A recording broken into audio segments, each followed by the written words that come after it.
ಸಾಧ್ಯ ಆಗ್ತಾ ಇರಲಿಲ್ಲ. ನೀವು ಕೂಡ ಬಂದು ಇದರಲ್ಲಿ, ಯಾಕಂದ್ರೆ ಪ್ರಜಾಪ್ರಭುತ್ವ ವ್ಯವಸ್ಥೆನಲ್ಲಿ ಎಲ್ಲರೂ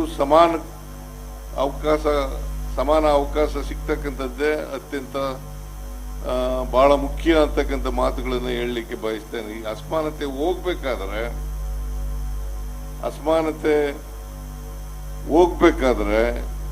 ಸಮಾನತೆ ಬರಬೇಕಾದ್ರೆ ಸಮಾಜದಲ್ಲಿರ್ತಕ್ಕಂಥ ಅಸಮಾನತೆಯನ್ನು ತೊಡೆದಾಕ್ತಕ್ಕಂಥ ಕೆಲಸವನ್ನ ಮಾಡಬೇಕು.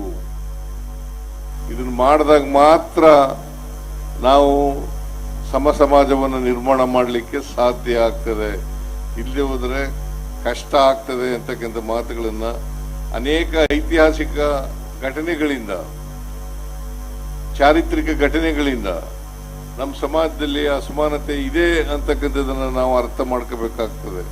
ಅದಕ್ಕೋಸ್ಕರ ನಾನು 2013ರಿಂದ 2018ರವರೆಗೆ ಮುಖ್ಯಮಂತ್ರಿ ಆಗಿರುವಾಗ, ಮತ್ತೆ 2ನೇ ಬಾರಿ ಮುಖ್ಯಮಂತ್ರಿ ಆಗಿರುವಾಗ, 2023ರಿಂದ ಮತ್ತೆ ಮುಖ್ಯಮಂತ್ರಿ ಆಗಿರುವಾಗ ಅನೇಕ ಕಾರ್ಯಕ್ರಮಗಳನ್ನು ತಂದಿರತಕ್ಕಂಥದ್ದು ಈ ಅಸಮಾನತೆಯನ್ನು ಹೋಗಲಾಡಿಸಬೇಕು.